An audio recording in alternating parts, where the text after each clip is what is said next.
Doctor SP चक्रवर्ती। आप देख रहे हैं वॉइस ऑफ फ्रीडम। आज हम बात करेंगे विधानसभा क्षेत्र अतरौलिया, जो कि जनपद आजमगढ़ में पड़ता है। अतरौलिया विधानसभा समाजवादी पार्टी का गढ़ माना जाता है। यहाँ पे बाबा साहब डॉक्टर भीमराव अंबेडकर वाहिनी के राष्ट्रीय सचिव नरसिंह भारती जी हमारे साथ मौजूद हैं। सर, आपका बहुत बहुत स्वागत है हमारे चैनल में वॉइस ऑफ फ्रीडम में। धन्यवाद। आपसे सवाल करना शुरू करूं इससे पहले मैं सबसे पहले आपसे ये पूछना चाहता हूं कि इसके पहले आप बहुजन समाज पार्टी में थे। बहुजन समाज पार्टी दलितों की, पिछड़ों की बहुत हितैषी, खासतौर से दलितों की हितैषी पार्टी मानी जाती है। क्या वजह थी कि आप बहुजन समाज पार्टी को छोड़ करके समाजवादी पार्टी में शामिल हो गए? देखिए, परिवर्तन प्रकृति का नियम है जी।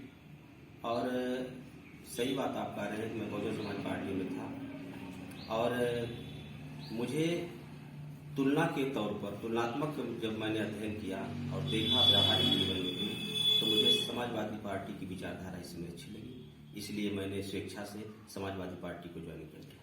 तो अच्छा, तो इस मौके पर जो 2022 का एक चुनाव है, 2022 के चुनाव में जनता के बीच में आप जा रहे हैं, तो क्या रुझान मिल रहा है और किस आधार पर अपने प्रत्याशी के लिए और समाजवादी पार्टी के लिए आप वोट मांग रहे हैं, मत के लिए लोगों से निवेदन कर रहे हैं?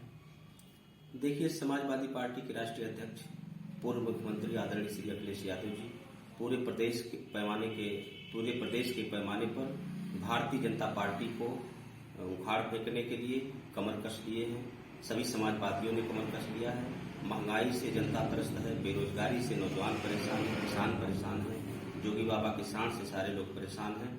इसलिए पूरे प्रदेश की जनता भारतीय जनता पार्टी को हटाने के लिए मन बना लिया है, जिसमें विकल्प के तौर पर समाजवादी पार्टी आगे है। इसलिए हम इसी बात को लेकर के समाजवादी पार्टी के प्रत्याशी डॉक्टर संग्राम सिंह यादव के लिए वोट मांग रहे हैं। अच्छा, ये चीज जो आपने बताया कि योगी जी के यानी भारतीय जनता पार्टी की जैसे सरकार आई है, तब से जनता साढ़ परेशान है।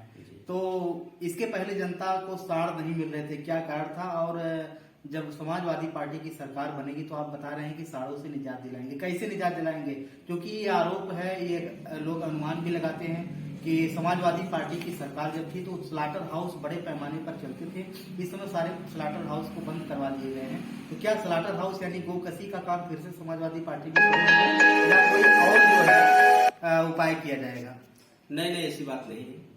देखिए, समाजवादी पार्टी में जो है सबका सम्मान है, सबका हित है जी, ठीक है ना। और जहां तक आप स्लाटर हाउस की बात करते हैं तो उस पर समाजवादी का कोई फोकस नहीं है। हाँ, यह है कि छुट्टा जितने भी पशु हैं, भारतीय जनता पार्टी ने गौशाला बनवा करके सुविधा मुहैया कराया, लेकिन जो सुविधा उचित मात्रा में मिलनी चाहिए, चाहे वो पशु आहार की बात रही हो, भूसा की बात रही हो, या जैसी भी बात रही, देख रेख की बात रही हो, और का वादा तो कर दिया। जैसे जनता के साथ वादा करके भारतीय जनता पार्टी ने धोखा किया, उसी तरह से पशुओं के साथ भी वादा किया कि हम जो पशुशाला बना करके, गौशाला बना करके पशुओं की देख रेख करेंगे। लेकिन उसमें बनवाया तो जरूर, लेकिन उसमें देख रेख करने में जो है नाकाम रही, और इसलिए छुट्टा पशुओं को जो है गौशाला से छोड़ करके और किसानों की फसल को नुकसान कराया जा रहा है। समाजवादी पार्टी की अगर सरकार बनेगी, आदरणीय श्री अखिलेश यादव जी मुख्यमंत्री बनेंगे, तो इन पशुओं को गौशाला के माध्यम से उचित व्यवस्था करा करके उनकी देखरेख की जाए। अच्छा नरसिंह जी, एक सवाल चूंकि अहम आपसे इसलिए बनता है क्योंकि आप भी दलित समाज से आते हैं और बाबा साहब अंबेडकर वाहिनी जो बनी हुई है वो दलितों के कहीं न कहीं मसीहा माने जाते हैं, जबकि पूरे भारत का उन्होंने संविधान लिखा, लेकिन दलितों के मसीहा बाबा साहब अंबेडकर माने जाते हैं। लेकिन बाबा साहब ने ही दलितों को आरक्षण का जो है एक हथियार दिया था। और समाजवादी पार्टी पर आरोप है कि जब समाजवादी पार्टी की सरकार पूर्ण बहुमत से 2012 में बनी थी, तो समाजवादी पार्टी के द्वारा ही जो प्रमोशन में आरक्षण का बिल था फाड़ा गया था, और दलितों के लिए जो SC/ST के लिए आरक्षण था कोटे में, ये ठीके के कोटे में जो आरक्षण था उसको भी खत्म किया गया था। तो क्या कहना चाहेंगे कि अब समाजवादी पार्टी की दोबारा सरकार बनेगी तो क्या होगा, या ऐसा क्यों हुआ था? देखिए, सवाल आपने बहुत अच्छा किया है। सबसे पहले तो बाबा साहब डॉक्टर भीमराव अंबेडकर दलितों के मसीहा ही नहीं बल्कि समूचे बहुजन समाज के मसीहा, सर्व समाज के भी मसीहा हैं। और बाबा साहब ने भारतीय संविधान की संरचना करके पूरे भारत को एक ऐसा संविधान दिया जो पूरे विश्व में कहीं नहीं। जी। रह गया सवाल समाजवादी पार्टी में दलितों के सम्मान की, तो अब सम्मान दलितों का जो लोग गुमराह की राजनीति करते हैं, जो लोग तोड़ करके राजनीति तोड़ मरोड़ करके बातें पेश करते हैं, ऐसा कहीं कुछ नहीं है अखिलेश के यहाँ।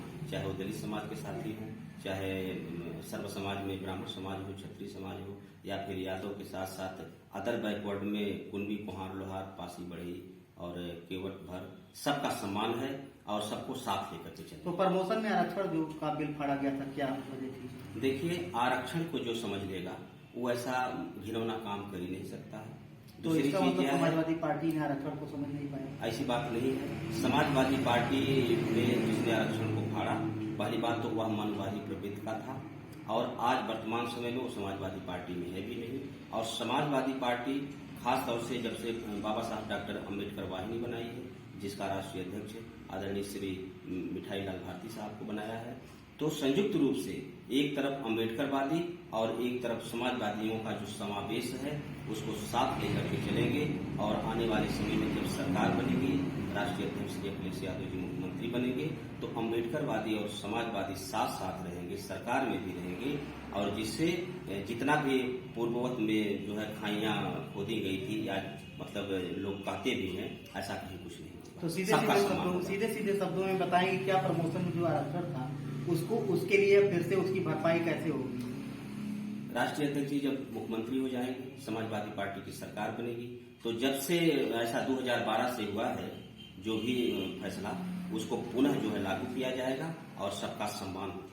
तो इसका मतलब सबसे बड़ी बात बता रहे हैं कि जब समाजवादी पार्टी की सरकार बनेगी तो जो 2012 से प्रमोशन में आरक्षण को निरस्त किया गया था वहीं से बहाल किया जाएगा, यही मतलब आपका है? अच्छा, एक सवाल और है इसी तरीके से। एक अहम सवाल ये है कि लोगों का आरोप है कि जब समाजवादी पार्टी की सरकार बनती है तो समाजवादी पार्टी की यही जो कार्यकर्ता है, जैसे आप जो कार्यकर्ता हैं, यही कार्यकर्ता जो है गुंडागर्दी पर उतर आते हैं।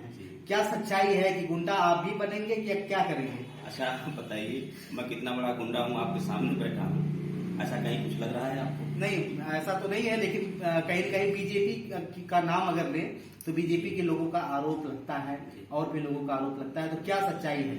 देखिए, बीजेपी के लोग उल जलूल बातें करते हैं और समाजवादी पार्टी के जितने भी सिपाही हैं, चाहे किसी भी समाज के हो, वो क्रांतिकारी प्रवृत्ति के हैं। भारतीय संविधान को बचाने के लिए वह जो है कमर कस लिए हैं, जिसे कभी कभी तो बीजेपी का, अब मैं क्या बताऊं, कैसे लोग उसमें हैं कि उन्हीं क्रांतिकारियों को वो आतंकवादी भी कहते हैं। तो उनका क्या लेना देना है? उनका न देश से लेना देना है, न प्रदेश से लेना देना है, न आम जनता से लेना देना है।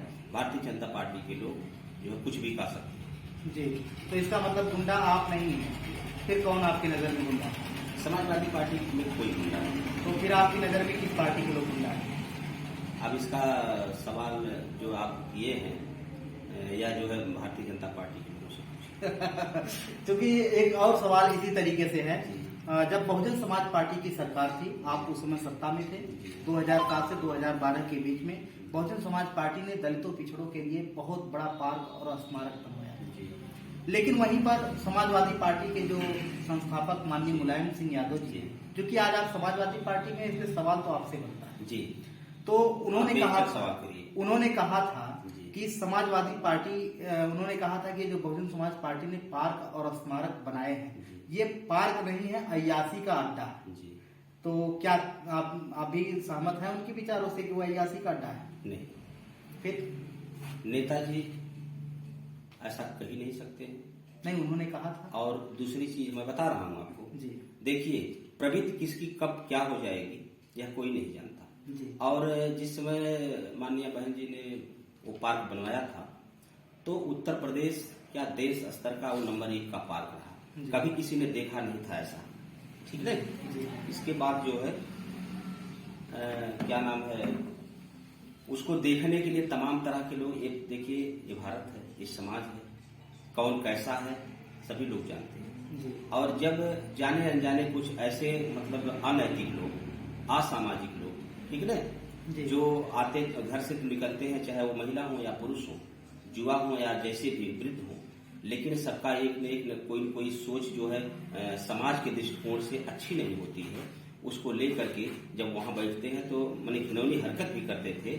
उस मानसिकता को देख करके नेताजी ने शासन और प्रशासन से से गुहार भी लगाई थी, एक तरफ फटकार भी लगाई थी, लेकिन इस नीयत से नहीं लगाई थी कि यह जो है पार्क अयासी का अड्डा है। जी, तो ये बात कैसे आ गई कि ये अयासी का अड्डा उन्होंने पार्क को कह दिया? देखिए, ऐसा है कि विरोधी जो है एक छोटी से छोटी चीजों को खोजता है और उसे तोड़ मरोड़ करके जो है समाज के सामने या फिर मीडिया के सामने पेश करता है। ऐसा कहीं कुछ नहीं। तो आप अतरौलिया में, क्योंकि चलिए प्रदेश की बात ना करके जी अतरौलिया में आते हैं। अतरौलिया में आप कौन कौन से ऐसे विकास, क्योंकि संग्राम यादव जी सत्ता में भी विधायक थे और सत्ता नहीं फिर भी विधायक थे, यानी 2012 से 2017 में भी विधायक थे और 2017 से 2022 तक भी विधायक हैं।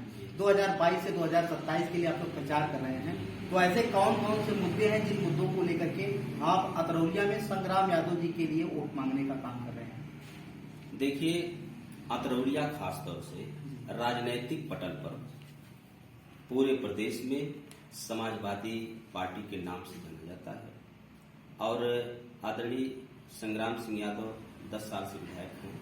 इसके पहले उनके पिताजी पूर्व मंत्री श्री बलराम यादव जी मुख्यमंत्री मंत्री हुआ करते थे, विधायक भी रहे और विगत 40-45 वर्षों से उन्होंने अतरौलिया विधानसभा में चाहे वो रोड नाली खड़ंजा का मामला हो या आवास का मामला हो या फिर शिक्षा के क्षेत्र की बात रही हो, विद्यालय की बात रही हो या फिर तमाम हॉस्पिटल को खुलवा करके उन्होंने चौमुखी विकास अतरौलिया का किया है। और अब की बार जो 2022 का चुनाव चल रहा है, तीसरी बार संग्राम यादव को विधायक बनाने के लिए आम जनमानस के लोग जात धर्म मजहब की भावना को छोड़ करके उससे ऊपर उठ करके इसलिए विधायक बनाना चाहते हैं कि आने वाले समय में समाजवादी पार्टी की सरकार होगी और खास तौर से जितना विकास आज तक अतरौलिया में हुआ है, जैसे दक्षिण में दुग्ध डेयरी का मामला है, वो भी नंबर 1 खुलवाए थे, राजकीय महिला महाविद्यालय खुलवाए थे, 200 सैया का जो है यहाँ इधर हॉस्पिटल है, तमाम ऐसी योजनाएं हैं। और अब जब पुनः समाजवादी पार्टी की सरकार बनेगी, संग्राम यादव यहाँ से विधायक चुने जाएंगे तो सत्ता में उनकी भागीदारी होगी और जितना विकास आज तक हुआ है उससे कहीं ज्यादा, लगभग दूना से भी ऊपर विकास आने वाले समय में करेंगे। इसी को लेकर हम लोग सड़कों के मामले में अतरौलिया के लोग बड़ी तारीफ करते हैं कि संग्राम यादव जी ने सड़कें बहुत बढ़िया बनवा दी है, लेकिन सर इसी अतरौलिया से सटा हुआ एक मार्ग है सिकंदरपुर से नदियाओं संपर्क मार्ग, जो कि अम्बेडकर नगर को जोड़ता है। अम्बेडकर नगर के माध्यम से अगर आप उसी रास्ते से बिड़हर जाते हैं तो बिड़हर के रास्ते आप गोरखपुर, संत कबीर नगर, बस्ती जिले में भी जा सकते हैं। लेकिन ये संत कबीर नगर और इन जिलों को जोड़ने वाली जो सड़क सिकंदरपुर से नदियाओं वाली है, इस नदियाओं वाली सड़क की इतनी खस्ता हाल क्यों है? अतरौलिया में ही तो आता है सिकंदरपुर, तो फिर ये रास्ता अभी तक क्यों नहीं बनी? देखिए, मैं भी 1-2 बार वहाँ गया हूँ, जब भी आना जाना उधर मोटरसाइकिल पंचर हो जाती है। हाँ, सही आप कह रहे हैं, लेकिन अतरौलिया विधानसभा का वो लास्ट छोर है, बॉर्डर का मामला है। और दूसरी चीज, वो सड़क जो है प्रधानमंत्री सड़क योजना के अंतर्गत आती है, मुख्यमंत्री से बहुत उसका वो नहीं होता है, इसलिए हम बेहतर यही समझेंगे कि यह सवाल जो है यहाँ की सांसद माननीय संगीता आचार्य जी से करेंगे तो अच्छा। जी, तो एक सबसे आखिरी सवाल है कि अगर यहाँ की जनता ने आशीर्वाद दे दिया, यहाँ की जनता ने अगर डॉक्टर संग्राम यादव जी को विधायक बना दिया और अखिलेश यादव जी को मुख्यमंत्री बना दिया, समाजवादी पार्टी की सरकार बनती है, तो सबसे पहले उत्तर प्रदेश में ऐसी कौन कौन सी समस्याएं हैं, उन समस्याओं का तुरंत निराकरण होगा और ऐसे कौन कौन से विकास हैं और ऐसे कौन कौन से कार्य हैं जो तुरंत धरातल पर देखने को मिलेंगे? देखिए, समाजवादी पार्टी के मुखिया अखिलेश सिंह यादव जी वादा किया है और आप कहीं कहीं घोषणा पत्र देखे होंगे, पढ़े होंगे, या नहीं देखे पढ़े होंगे तो सुने जरूर होंगे। उसमें उन्होंने कहा है कि आने वाले समय में जिस दिन सरकार बनेगी उसी दिन से जो है पहली कैबिनेट में 10 लाख से ज्यादा युवाओं को रोजगार देंगे, 300 यूनिट की बिजली फ्री रखेंगे और जो गेहूं चावल माने गल्ला का मामला है 5 साल तक फ्री देंगे, ठीक है जी। और शिक्षा के अंतर्गत तमाम ऐसे जैसे टेट वाले हैं, सुपर टेट से लोग हैं, तमाम ऐसे क्षेत्र में सबको जो है जोड़ करके और तमाम चाहे वो भर्ती का ही मामला क्यों न हो, सबको समावेशित किया जाएगा, सबका सम्मान होगा। और उत्तर प्रदेश में जो ये जालिम सरकार है, इसने जो वादा किया था, इसका वादा धरा का धरा रह गया।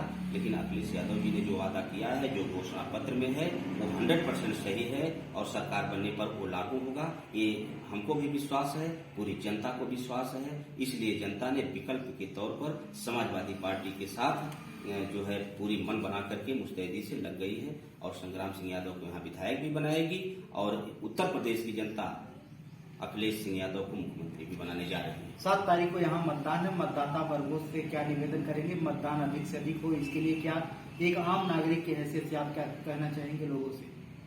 हम लोगों से ही खासतौर से अतरौलिया विधानसभा के सम्मानित मतदाता बंधुओं से यही निवेदन करते हैं, खासतौर से दलित समाज के लोगों से भी विनम्र निवेदन करते हैं कि आने वाले समय में जिस तरह से भारतीय जनता पार्टी का रेस चल रहा है, उस रेस को रोकने के लिए और भारतीय संविधान जो हमारी आपकी कहीं कहीं पहचान है, हमें आपको पूरे भारत देश के लोगों को 85% के लोगों को जो है हक अधिकार की इजाजत देता है। हक अधिकार पढ़ने लिखने, खाने पहनने का, उठने बैठने का, चलने फिरने का, समाज में बराबरी का जो दर्जा देता है, वह कहीं कहीं खतरे में।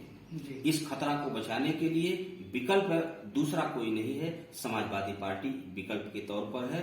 इसी उम्मीद को लेकर के हम अपने दलित समाज के साथियों के साथ, सर्व समाज के साथियों के साथ, सबके साथ मिल बैठ करके, इसलिए कि संविधान है तब हम इस मुहिम को लेकर के हम समाज में वोट मांग रहे हैं। चलिए, बहुत बहुत धन्यवाद। आज हमारे साथ थे बाबा साहब डॉक्टर भीमराव अंबेडकर वाहिनी के राष्ट्रीय सचिव नरसिंह भारती जी, जिनसे हमारी बातचीत हुई और आज इन्होंने बताया कि समाजवादी पार्टी का विकास क्या होगा, समाजवादी पार्टी का वादा क्या है, समाजवादी पार्टी का दावा क्या है। साथ ही साथ उन्होंने यहाँ की जनता से अपील किया कि वो अधिक से अधिक संख्या में मतदान करें और हम भी निवेदन करेंगे वॉइस ऑफ फ्रीडम चैनल के माध्यम से सभी मतदाता बंधुओं से कि अगर आप लोकतंत्र की रक्षा करना चाहते हैं तो लोकतंत्र की रक्षा के लिए निश्चित तौर पर आप सभी को, हम सभी को मतदान 7 तारीख को अधिक से अधिक संख्या में करना होगा। बहुत बहुत धन्यवाद। मैं हूँ एसपी चक्रवर्ती, आप देख रहे हैं वॉइस ऑफ फ्रीडम।